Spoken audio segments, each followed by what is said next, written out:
On en arrive au 20-109 pour l'accueil de volontaires dans le cadre du service civique au sein des services départementaux. J'ai deux inscrits, M. Timothéo et M. Ouzoulia. M. Timothéo. Je vous remercie, Monsieur le Président. Juste pour vous dire que de notre côté, évidemment, il n'y a pas de difficulté, comme vient de l'évoquer notre collègue Ouzoulias, sur cette délibération, et nous allons bien sûr la voter.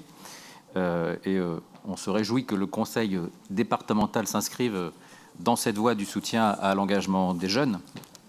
Nous sommes ici au début d'un processus, puisque cette délibération, elle doit permettre à notre collectivité d'abord d'obtenir l'agrément auprès de l'agence du service civique et avant de penser au recrutement des volontaires qu'on vient d'évoquer.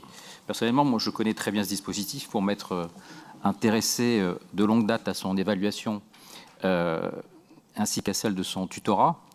J'en connais évidemment les atouts et j'espère que nous saurons tirer profit de ces atouts pour les jeunes volontaires eux-mêmes, d'une part, mais aussi pour la collectivité et pour les bénéficiaires des actions soutenues. Mais j'en connais aussi les dérives que j'espère nous saurons déjouer. Elles se résument souvent à une substitution à l'emploi lorsqu'on n'a pas bien défini justement les missions que l'on veut donner à ces jeunes volontaires. Pour ceux qui étaient derrière leurs écrans hier soir, ils ont pu s'apercevoir d'un exemple de ces dérives. Et je vous le rappelle, mais vous le savez et nous le savons tous, le service civique, ce n'est pas un emploi classique au rabais, ce n'est ni un moyen de remplacer à bas coût du personnel permanent. Mais si vous le permettez, je vous formulerai très rapidement deux petits vœux pour la suite. Le premier, c'est qu'étant donné nos facilités financières et le reste à charge pour la collectivité, qui somme toute d'un montant, vous l'avez rappelé, Monsieur le Président, assez bas,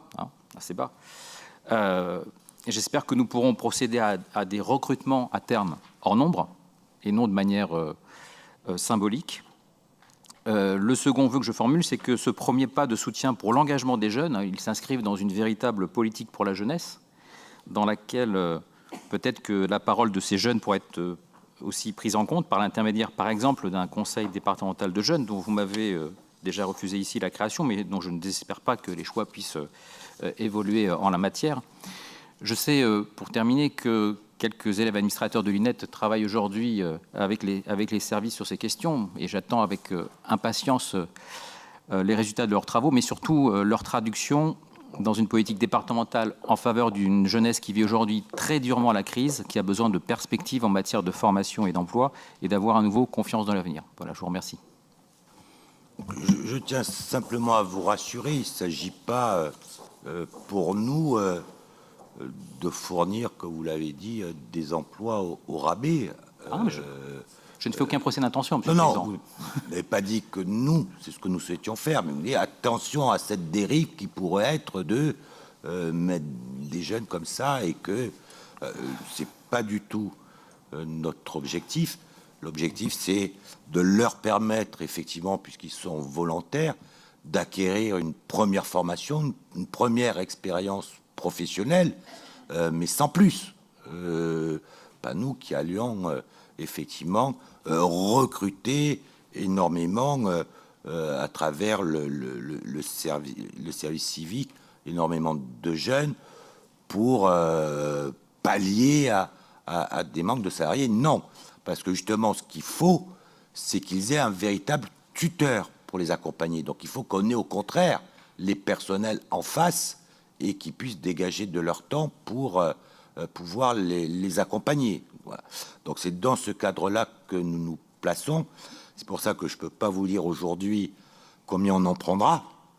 On va déjà, puisque c'est la première fois, expérimenter avec 2 postes au niveau social. Et puis nous verrons bien, en fonction de ce que cela donnera dans le futur, ce que nous ferons.